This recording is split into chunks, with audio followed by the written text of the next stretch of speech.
Welcome to our Thinking Thursday today. It's focusing on family style meals in CACFP for GSRP. And that is a lot of acronyms already. So if you're not familiar, CACFP is, I'm going to be referring to it throughout the presentation as that, but it's the Child and Adult Care Food Program. And GSRP is Great Start Readiness Program, the Michigan program for four-year-olds, four-year-old preschools that is free currently for all four-year-olds. It is focused on GSRP today, but if you are not part of GSRP, this is still valuable information about family style meals, or at least focused on family style meals today. So the person speaking, you can't see because I'm showing you my whole screen. I'm Christy Hegner. I'm currently the interim CACFP consultant for our department at Michigan Department of Education. I do have a couple other analysts, specifically Terry's on board today to help answer questions for me, as well as Emily Mattern from School Nutrition will be on soon as well, because I will be touching a lot on school nutrition information as well today. A few housekeeping things. For any questions you have, please add them in the Q&A, which I already see some are doing, so I appreciate that. And that's located at the bottom of your Zoom screen. You should see the Q&A. It's for all questions. For the chat box, that's for if we want to add stuff in as hosts, and if you want to reply to, we'll say, a question that doesn't pop up in our polls or quizzes today. The chat seems to tend to get lost. That's why we want the Q&A, the questions in the Q&A spot. And if we do not finish answering the questions throughout the presentation or at the end, we can definitely follow up with email. So I want to make sure all our questions are answered. Okay, so I'm glad everyone could join us. We have quite the turnout this afternoon. I wanted to let you know that these presentations are posted or will be posted on our training site on our website, just not the day of. So you will see previous Thinking Thursdays listed on there. I can't tell you exactly when it will be posted because it's sort of a process to get them online, but they will be there for future reference. If you attend the entire webinar today, you will receive a certificate. Especially, I know it's important for those that are in my registry. You want to get those credit hours, I understand. And for our next month's Thinking Thursday, one of our other CACFP analysts will be presenting on Mind 2.0.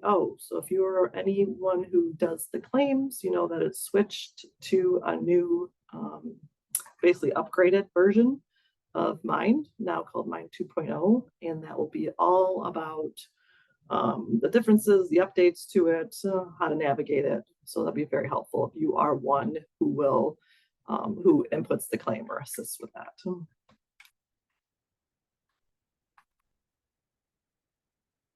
Okay.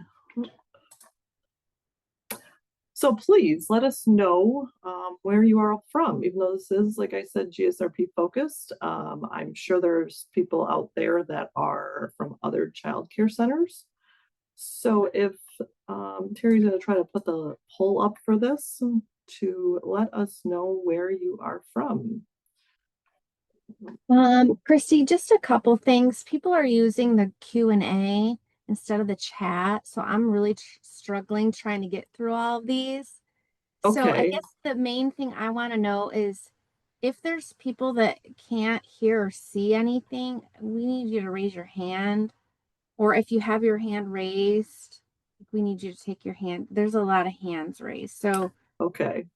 I can see everything. There's about 5 people that have their hands raised. So I don't know if that's problems on their end. I mean, we have over 130 participants. So, let me see. Here we go. I might have just changed something. I apologize. Panelists. So we can chat with everybody here. I think there's a few different settings I need to change. So I apologize, everybody. That's okay. So also the question and answer, the Q&A should be for actual questions and answers, please use the chat for, hey, my name is this, welcome, those types of things, because I'm trying to answer questions in the chat, and it's very difficult because right now there's 27 open. Yes, and I just opened it to everybody. I apologize. That was my fault, everybody. Oh, for the okay. chat, it was defaulted to panelists only, and that would just be you and I, Terry. All right. So now everyone's adding it. So I appreciate everyone's adding where they're from. Great. Perfect. All right. So polls and quizzes. Let's see. I see it here, and thank you for being patient here. So question 1, correct? Is it question 1? Quiz question poll, 1 question. Poll 1, slide 4.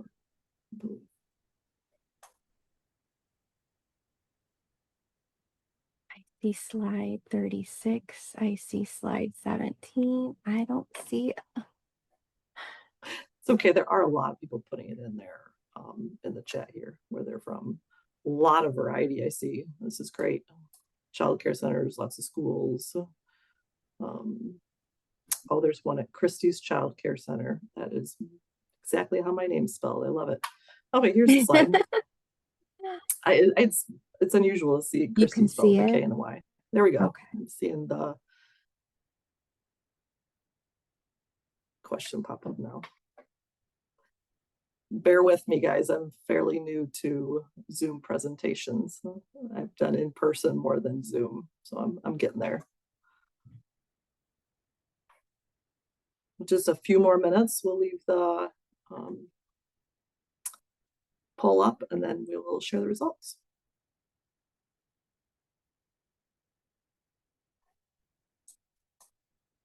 I appreciate everybody participating. Looks like mostly child care centers. Great. Yep. Okay, I'm gonna end the poll here. Looks like 67%. Nope. Child care centers, a few family child care centers, and then the rest sponsoring organizations, like 6%, and 21% school food authorities. So great, we got some variety, but mostly child care centers. So good to know who I'm talking to today. Okay, moving on to the focus. So today's learning objectives. We'll be discussing the basics of the Child and Adult Care Food Program. You will be able to demonstrate an understanding of the meal patterns for preschool age children. You'll be able to demonstrate how to properly serve family style meals, as well as understand key CACFP record requirements. Okay, I know everyone loves a test. I'm going to have a few throughout the presentation, not only for my benefit to see that you're understanding and what you know before and at the end of the presentation, as well as my registry loves demonstration of skills. So we're going to have a couple questions here. Let's see if Terry can pop these up. If not, we can feel free to add them to the chat. But the first one is, Terry, are you able to add this first question? Slide 6 question.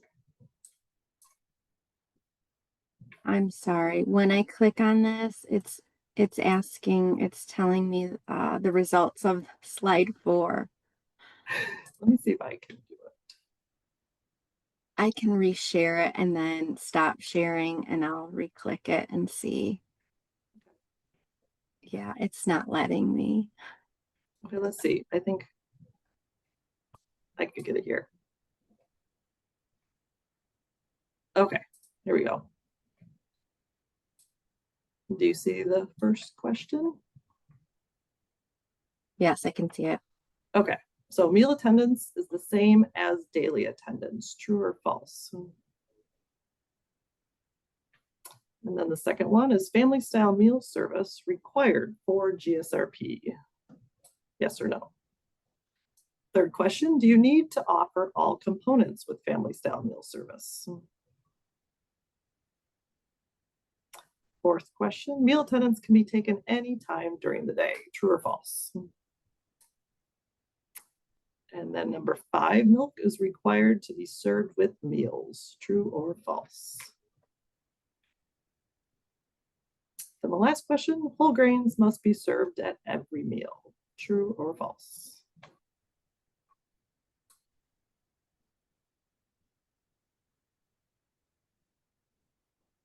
Okay, just give it a few more moments.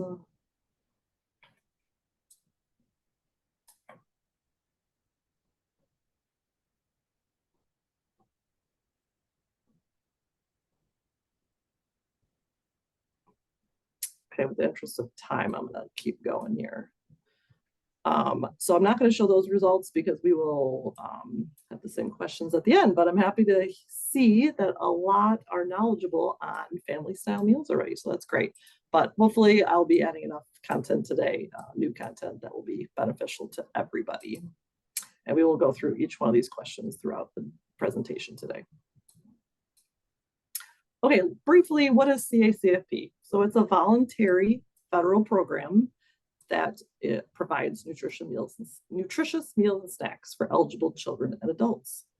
It's federally funded by USDA, and it can cover all non-residential child and adult care. However, we administer it, obviously, from Michigan Department of Education. In our CACFP department, we have several analysts, 2 consultants. Melissa Lonsberry is our manager, who was formerly in my position, and then we have a supervisor. So we have several people in our department working with CACFP.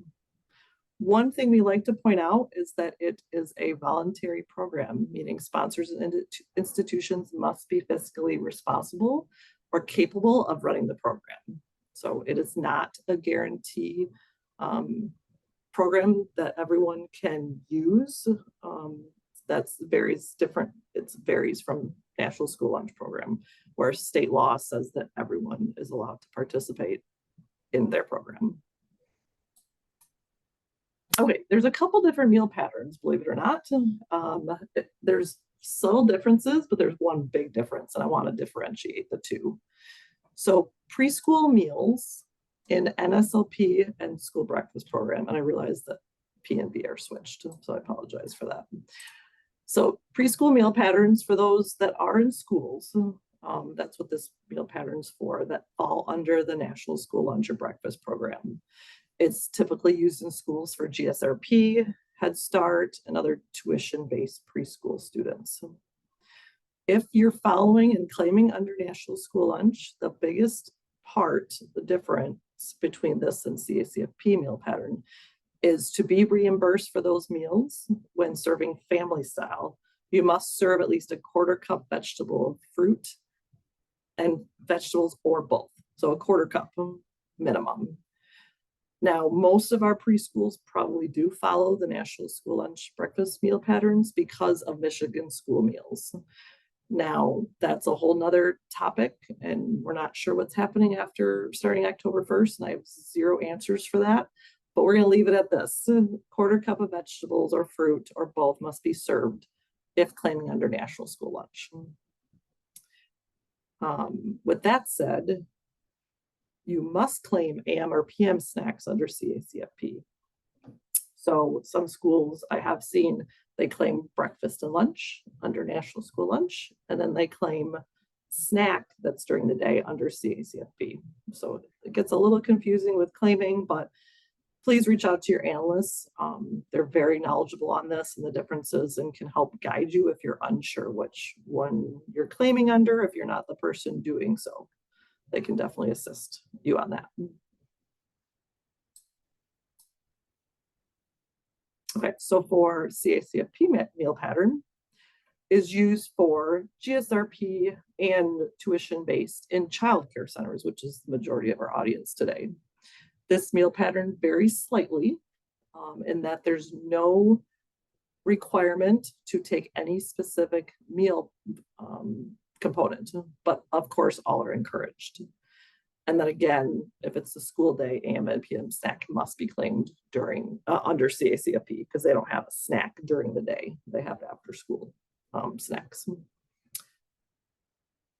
Also know that all preschool meals do not have restrictions for calories, saturated fat, sodium right now.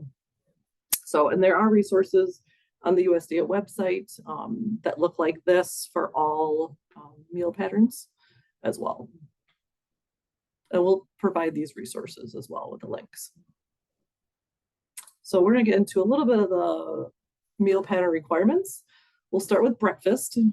You must offer all 3 components listed on this page to be reimbursed under family style meal service. So I say offer because it's family style meals and they don't have to take each of these components. Now, keep in mind, I'm strictly speaking in childcare settings claiming under CACFP. So you must offer 6 ounces of milk, half a cup of fruit or vegetable, and half an ounce of grain equivalent. So I just give some examples there. But again, we have tons of resources for how to figure out proper portion sizes for these meals. So same thing for lunch or supper, you must offer all 5 components listed here for family style meals. So milk, 6 ounces or 3/4 of a cup. The meat or meat alternative, 1.5 ounces. And here are some examples. I want to point out the peanut butter because that's a fairly large amount to be served to meet the meat or meat alternative amount. So just keep that in mind. And 6 ounces yogurt is also meets the 1.5 ounce, as well as make sure you have half a cup of fruit and vegetable and half an ounce of grain. With this said, one thing I want to point out is the milk for all preschool ages must be unflavored and either fat-free or 1%. We're talking about preschool age because the 1 to 2-year-olds is a different type of milk than obviously infants. So for snacks, we have 2 of the 5 components must be offered for it to be reimbursable. So it's 4 ounces of milk, half an ounce of meat or meat alternative, half a cup of fruit or vegetable, and half an ounce of grain equivalent. Now, when it comes to snacks, best practice, we typically like to recommend, or the analysts like to recommend, that you do not serve milk at snack time. I, as a dietitian, would love to see fruits and veggies served, different varieties, especially part of nutrition education. And it's fairly tricky, if you ask analysts, to keep track of all that milk. And then it is one thing that for compliance reasons, they do check for how much milk you have on the menu versus how much you purchase. And that is a tricky one that comes up fairly often. So just keep that in mind. For best practice, we recommend not serving milk and snack. I'm not saying you can't do it, it's just not one of our suggested ideas. Okay, here are some additional meal pattern requirements. Under CACFP, we've had added sugar requirements that we've been talking about probably for months, but ours starts October 1st, so next week. We do have a Thinking Thursday on this that I gave a couple months ago. So that is on our website. I highly recommend you reference that if you haven't done so already. So the changes are breakfast cereals must contain no more than 6 grams of added sugar per dry ounce, and yogurt must contain no more than 12 grams of added sugar per ounce. Now, if you're under National School Lunch, well, that already started this summer. So you should be fairly into the group when it comes to that. And then when it comes to whole grains, under CACFP, 1 whole grain rich item must be served daily. So if you have menu substitutions, just be aware that that is still needs to be served, even if you swap it for a different menu item. When it comes to National School Lunch, at least 80% of the weekly servings need to be whole grain rich, and then the remaining 20% enriched. But of course, you can always serve whole grains, but we know it's not always practical to serve whole grains because the product's not available, what you want, the manufacturer's not doesn't have it available. So we understand, but at least 80% for national school lunch and at least once a day for CACFP. And then when it comes to both programs, you may have been hearing about grain-based desserts a lot, but we bring it up in pretty much every presentation or training we give because they are still served, unfortunately, at some places. So grain-based desserts are not creditable, and they haven't been for a long time for under CACFP, and they are no longer allowed to be served in national school lunch. They used to be under for after-school snacks, but they are no longer allowed to be served there either. I'll go into a little detail about that soon. And then water. This gets asked once in a while. You must offer it and keep it available throughout the day for children. It cannot and should not take place of milk at meal or snack times. I have seen it served next to each other, and then it's competing. We want them to have the milk at the meal times as a reimbursable component, not water. So water should be available any other time. Of course, it can be served with snack if you're not serving milk, but don't have it compete with the milk.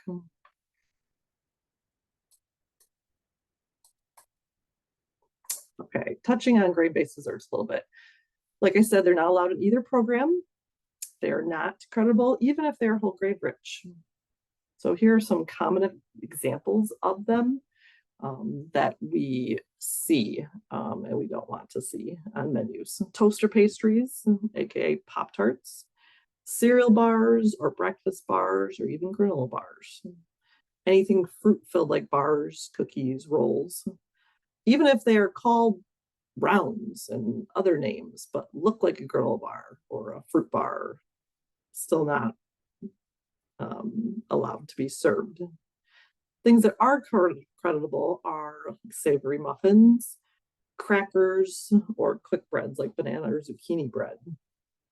One thing to keep in mind, if it looks like a dessert, if it has sprinkles on it, chocolate covered, it's not creditable. One thing that is creditable that is people question are like things like graham crackers or animal crackers. They are allowed as long as they're not frosted or sugar coated. Ideally, again, more fruits and vegetables, less grains would be great at snack time. Okay, a couple of questions again. So we have just briefly on meal pattern questions here. Let's see if I can pull it up.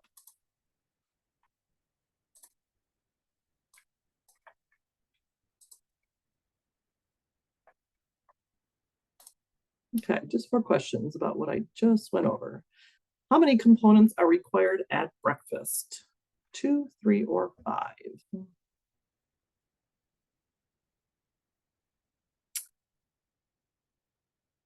And then question 2.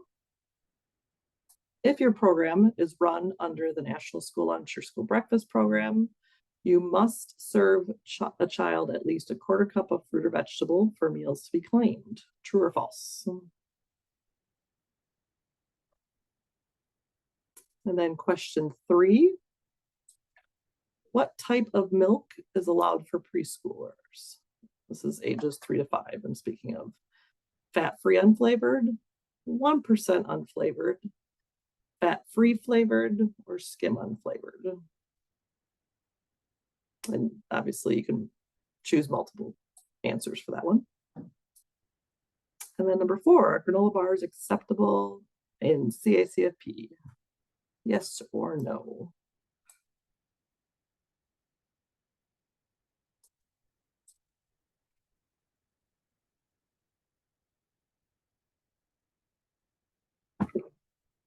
Just give it another few moments.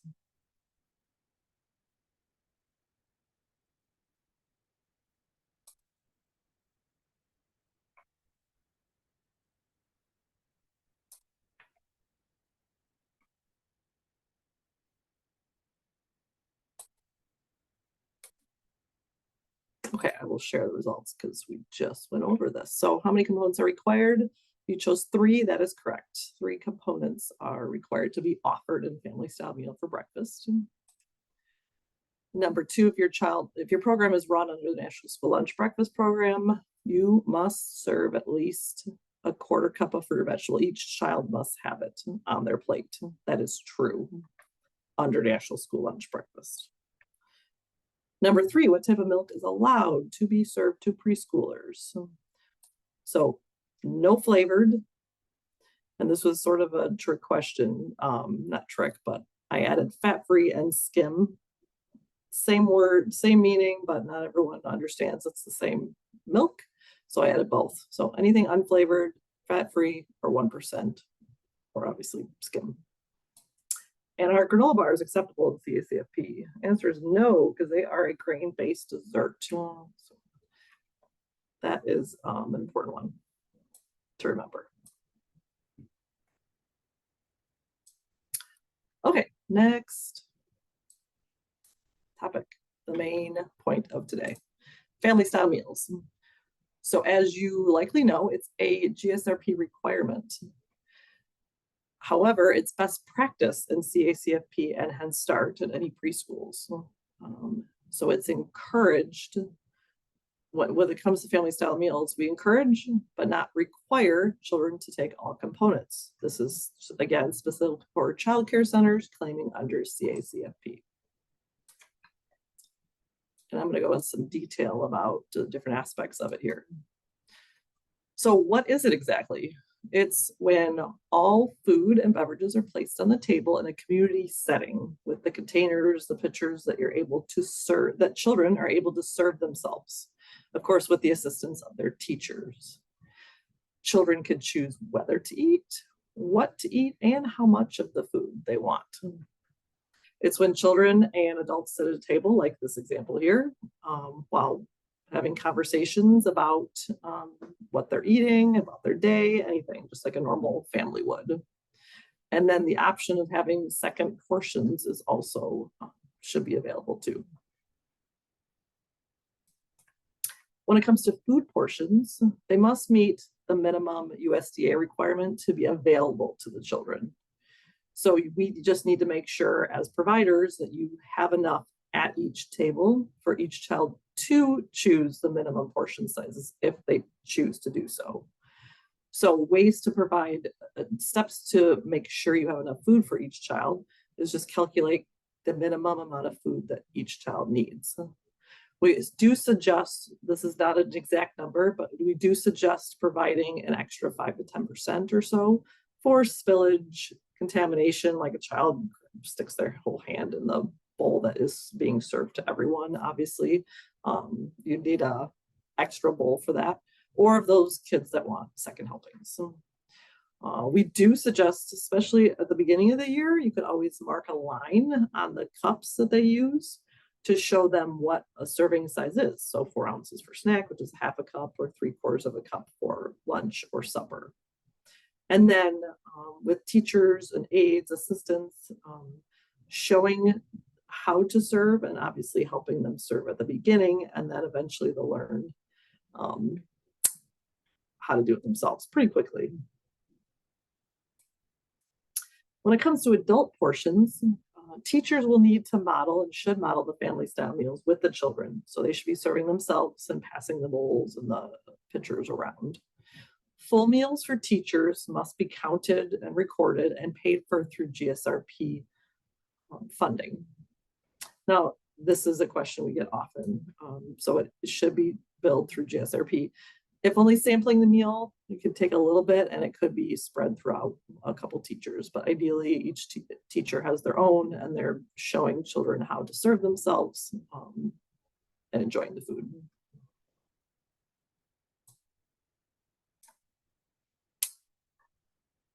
So why do family style? Well, it's a great opportunity for many reasons. It gives children a sense of control. We know preschoolers love to be in control and they don't have a ton of things to have in their control. So when it comes to eating, especially at school, it's fantastic. Family style also provides a safe time to try new foods, ones they might not be ever having the opportunity to try at home. It gives them a chance to learn and practice new skills. It helps build relationships between the teacher, the assistant, the adult who's with them, and among each other with their other peers. It also can teach them their own body cues, so satiety and fullness, as well as help them develop healthy eating habits and portion control, or portion sizes, not control, just to see what they're putting on their plates. It also promotes table manners and taking turns, because we all know that is something that every preschool child could learn or practice. And they love to serve themselves. So it does build self-esteem, confidence. Over the years, I did work at a Head Start, and I loved seeing the children, the 3-year-old, especially at the beginning of the year, learning how to serve themselves. And by the end of the year, they're pros. It didn't take much practice to get it down, and they really enjoyed it. So I'm going to talk about a few slides on things we hear, or common myths or facts that we hear regarding family style meals. One is our meals and snacks come pre-portioned from a caterer or a vendor, so we cannot serve family style. Well, that is not true. It does pose a challenge, but it is still possible. For one, you could ask the vendor or caterer that's delivering the food to put it in bigger containers. Sometimes it would be even easier for them, depending on who it is. If not, you could always have some sort of family style services and passing the pre-plated foods around. Just pass the milk and have the milk be poured individually, or maybe just the side, like a fruit. So it is possible to emulate some sort of family style meal, even if it comes, majority of it's pre-portioned. Okay, one thing we hear as well is children will serve themselves too much or too little food. Well, actually, generally it's not the case. Children can be guided, and should be, to follow their hunger and fullness cues. So that is a huge benefit of family style meals, because it allows the children to be in control of what and how much they eat. So of course, as the adult, you can encourage children to take certain portion sizes. But one thing that makes it easy is if it's a 1/2 cup serving of fruit, have a 1/2 cup scoop or ladle or measuring cup that they serve with. So that will be, basically more likely they'll take approximately that serving size. And then adults modeling the behavior, of course, is extremely helpful in this learning process. Okay, how do you make sure you are providing enough food? We'll do one small example here, like I touched on earlier. So the example is a child care center offers diced peaches at lunch in the GSRP classroom. You have 12 students in the class. You multiply the serving size, which is a 1/4 cup of fruit required for preschool age, times 12 students. You get about 3 cups of fruit, plus need to add some, so 1/2 cup, 1 cup more, especially if it's fruit. You might want to add a little extra, because kids generally love fruit. So maybe 4 cups, 4.5 cups, the cook or the assistant, whoever brings you the food, could estimate something like that. So it's pretty simple. Okay, before mealtime begins, things to set up, think about, plan ahead, and this will become second nature to your staff. So supply items needed. Make sure you have child-sized serving utensils available, not adult size that they use in the kitchen, but ones that are specifically for preschool age. Make sure all the food is set on the table at the same time. So you do not just serve vegetables and then wait till they're done eating that and then serve the milk or the fruit. It should be all put on the table at the beginning of meal service. And then, of course, pass around a new bowl. If it's contaminated or emptied, have it refilled or brought more from the kitchen. One thing that's always a good thing to do is fill pitchers, like the small child-sized pitchers with lids, but fill them halfway. Not only does it help reduce spills, it's lighter, so it's more user-friendly for younger children. When it comes to your routine and roles as the adult, of course, demonstrate the table setting, how to use utensils, how to pass the serving dishes. By modeling, children learn really quick how to do it, how to pass the dishes along, please and thank you, table manners. Obviously introduce the new foods, talk about the foods. If it's a new one, talk about the color, the smell, what food group it's in. Lots of conversations can be around the food that you serve. Although we have our own preferences as adults, it would be great to show some enthusiasm when it comes to the different foods, especially fruits and vegetables or some new item that you're trying at your school or childcare center. Then of course, still respect the child's decision after you encourage if they do decline the food. That goes hand in hand with honoring their hunger and fullness cues, because preschoolers generally have a good sense of when they're hungry or when they're full.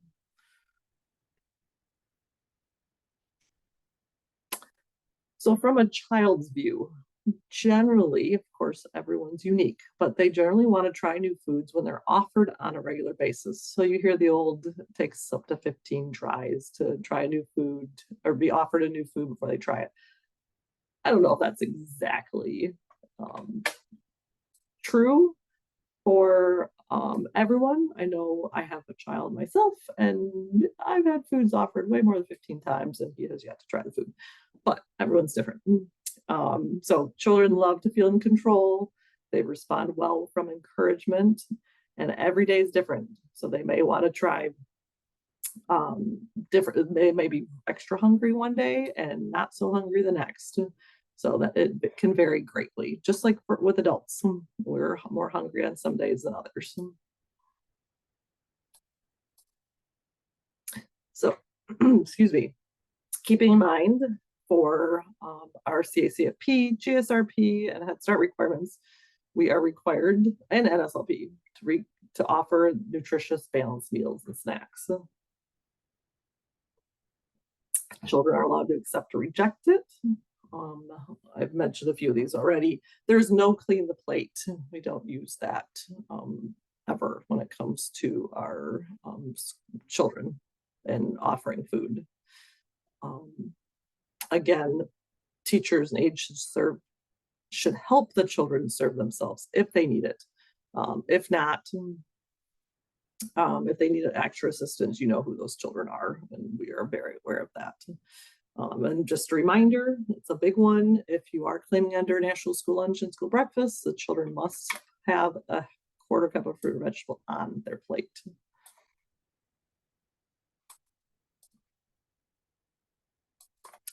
Okay, one complaint or issue is children are messy. We know this.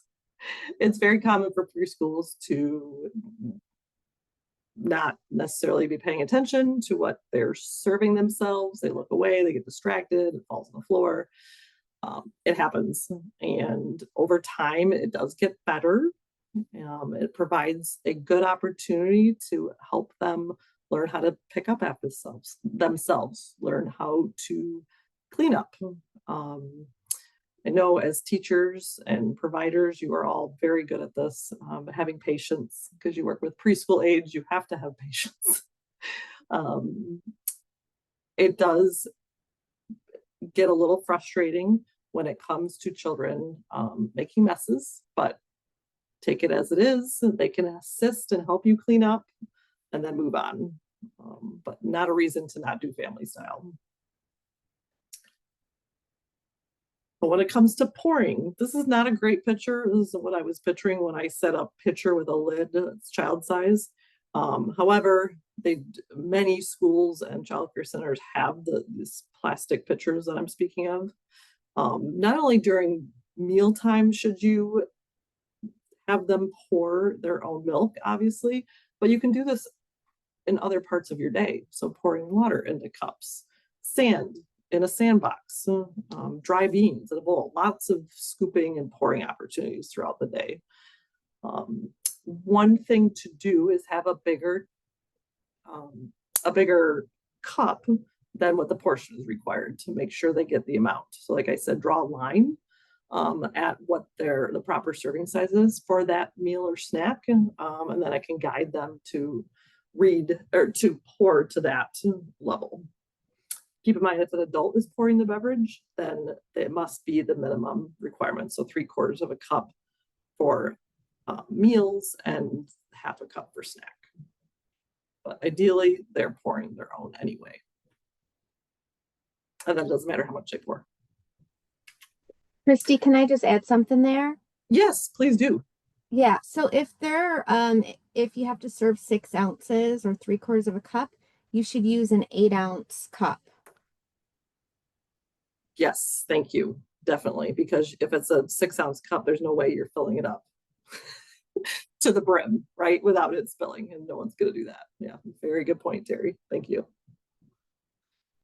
I want to touch on safety, just reminding, because I have seen this happen actually in the last few weeks. Children want to stand up and walk around while they're eating, and you must direct them to sit back down. Not only increases the risk of choking, but it's just a little chaotic. They must be seated at the table for the meals. Some mealtime conversation ideas. So unfortunately, I have seen this a little bit too. When, say, the cook brings over a bowl with pasta salad and has broccoli in it, and you say, "Oh, I don't like broccoli," or "Oh, it has a bad smell." That's probably the last thing we want to say.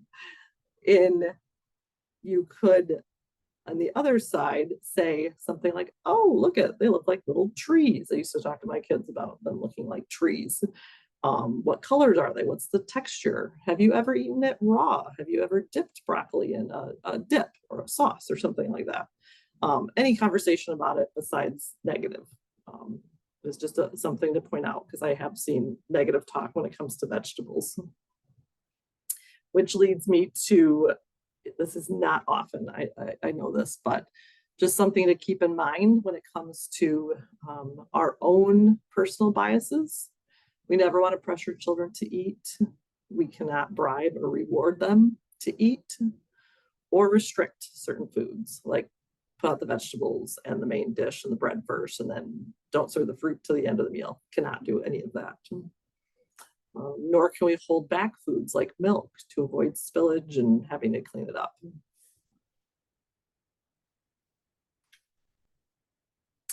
Just a bit on pressuring or forcing children to eat certain foods. It does not help them want to eat the food at all. It actually works in the opposite. It reduces the desire to try new foods because of the negative experience and how they're feeling. It helps them develop a dislike for food or try new things. And they might learn to not listen to our hunger cues. This is long term, but still, we want to start them off on the right foot. I know there's not that many people here that are from schools, but we had about 20-25%. So I want to mention co-mingling a little bit. This is when preschoolers eat in the same area or cafeteria during meal times as older children. So say a preschooler at a preschool GSRP, which is often found at schools, and they eat, say, with the K through 5th graders. This makes it very difficult for the preschoolers. Operationally, it's difficult for the staff, the food service staff, because of the different portion sizes, and it can be overwhelming to children. Now, you might not be the ones deciding these things, but if you do have a say, we highly recommend it doesn't happen. Christy? Yes. This is Terry again. So commingling is not allowed in GSRP. So it has to be in the classroom family style. So that takes a lot of the decisions out. If you have GSRP, you don't even have to think about that. Well, that's huge to know. So anyone not in GSRP, if you're in other preschool programs here, still not advisable. Thanks, Terry. And then a couple reasons why it's not, which I touched on. We got a couple more quizzes. I know you guys are loving my quizzes so far. This is just on family style. So Play and Learn Child Care Center serves spinach at lunch and provided the full required minimum amount. in the serving bowl for each of the 3 children at the table. The 3 children are Johnny didn't put any spinach on his plate. Maya put some. Finn put the full minimum amount on his plate, but none of them ate everything or nothing because Johnny didn't have any on his plate. The question is, are these 3 meals reimbursable? Let's see if I can pull up the chat or the question. Or you can answer it in the chat as well. It's fine. I can't pull it up here.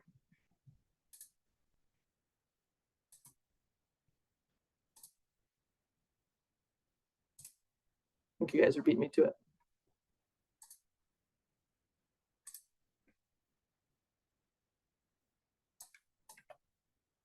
Okay, I'm seeing lots of answers come through.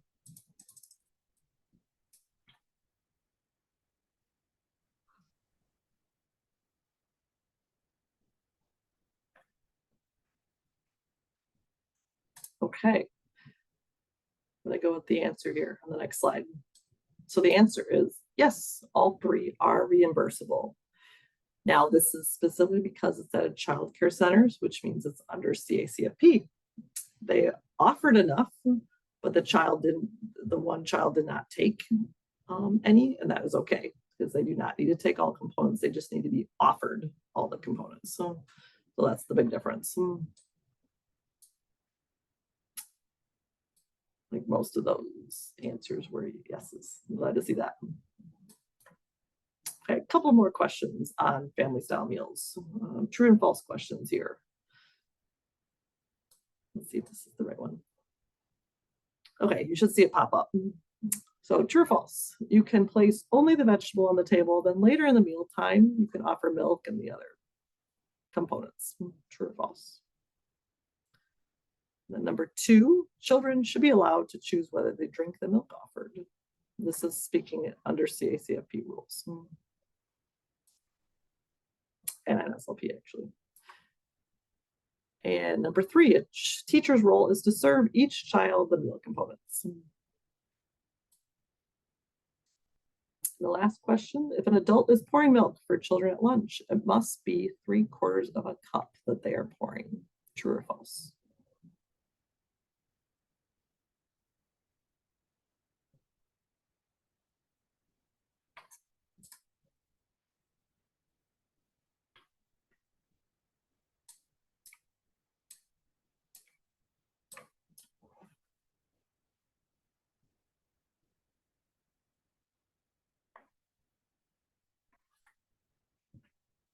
We'll wait just a few more moments here.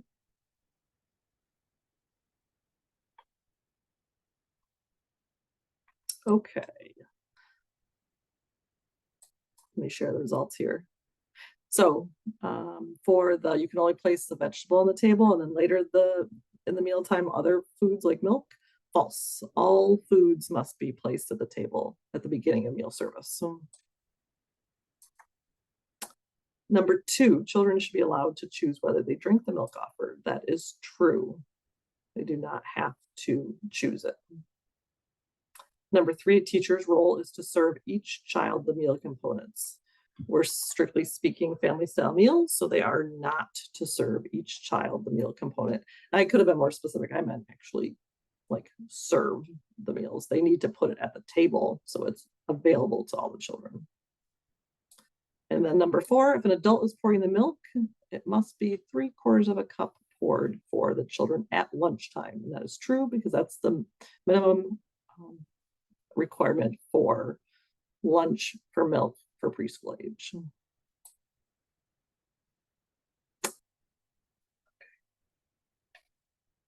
Moving on.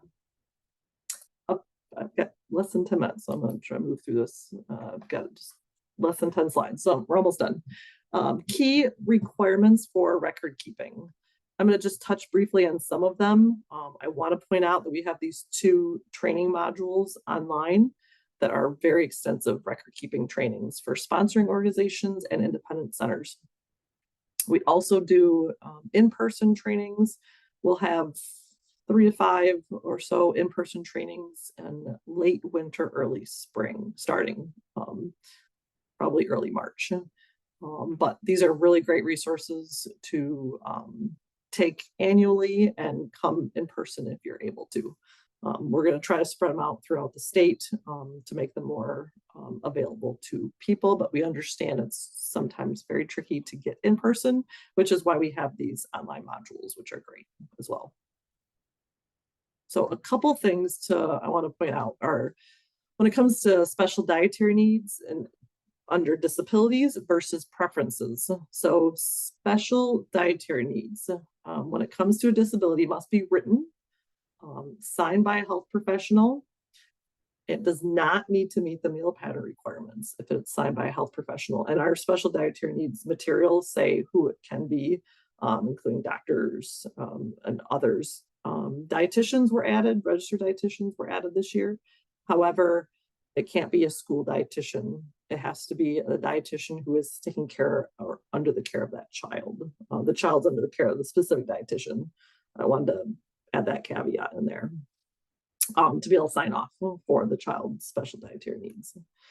Now, those again do not need to meet the meal pattern requirement to be allowed to be served and claimed for the meals. Versus preferences, those are not signed by a healthcare professional. It might be religious or parent preference or child preference. They cannot be claimed if they do not meet the meal pattern requirements. So if you haven't noticed, hopefully you have, Terry's adding a ton of links to our chat today. Just keep that in mind if you're interested in learning more about all these things I'm discussing. So thanks, Terry. Here are the forms that she's adding right now. So we have a formula and food sign-off statement for the little ones. We have fluid milk substitution form. Special diet statement. It might be, the name might be changed soon to form, but it's going to be the same concept and purpose. And then we also have a credible non-dairy beverages for milk substitutions. And I'll touch briefly on a couple of these here in the next slide. The national school or school nutrition side also has some that are similar, and we overlap in some as well, because they're all used for the same purposes.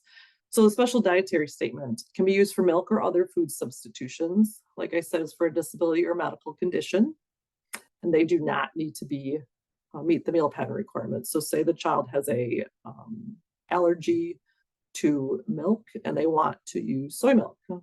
You can use soy milk even if it's not, doesn't meet the fluid milk nutritional standards.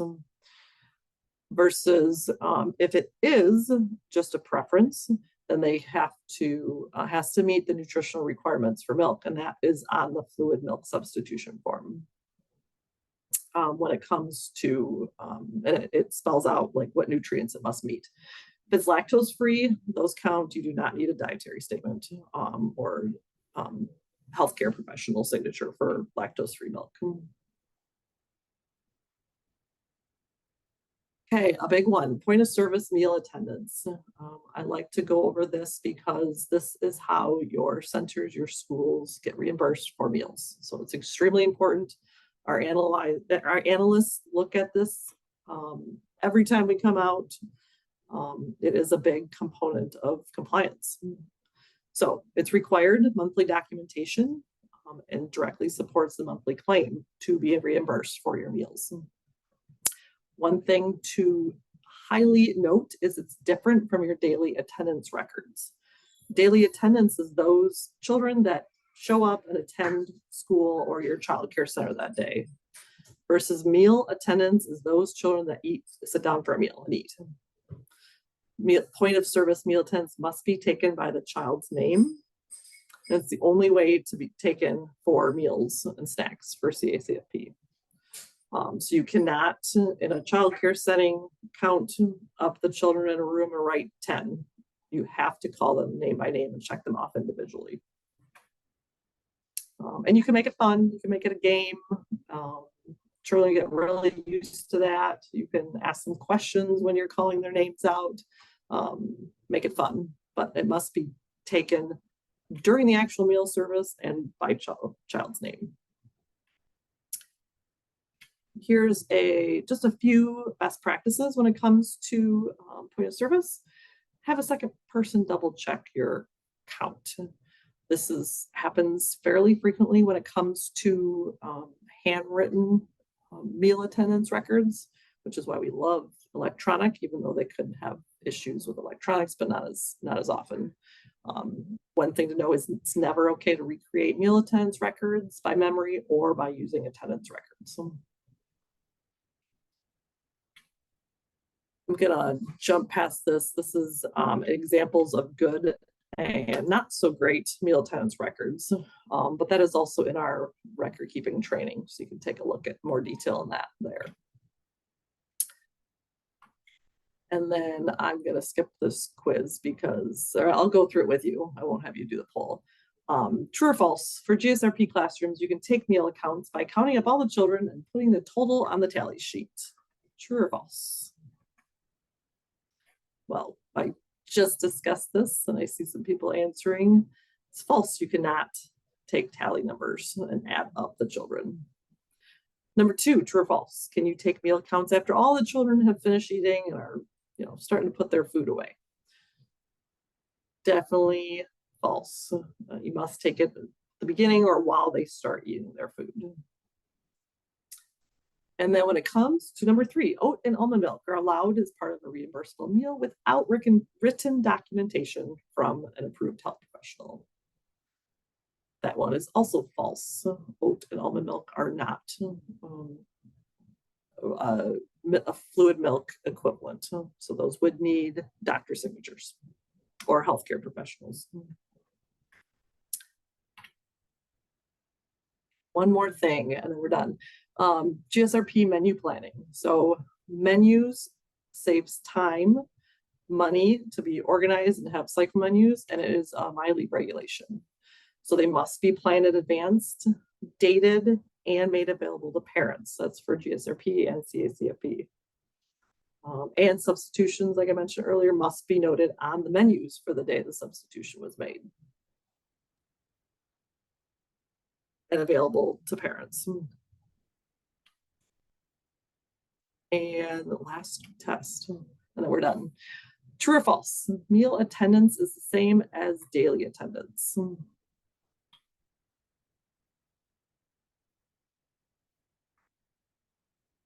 False, definitely 2 different things. And the main reason we're here today is family style meal service required for GSRP classrooms. True or false? Great, I'm seeing lots of yeses and trues.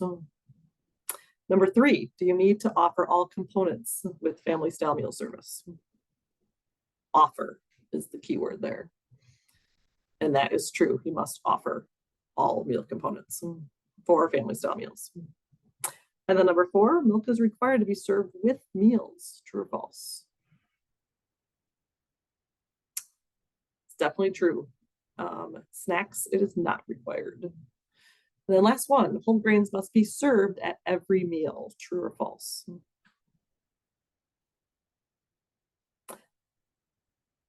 So for the whole grains, they must just be served once a day for CACFP and 80% of the week for a national school lunch program.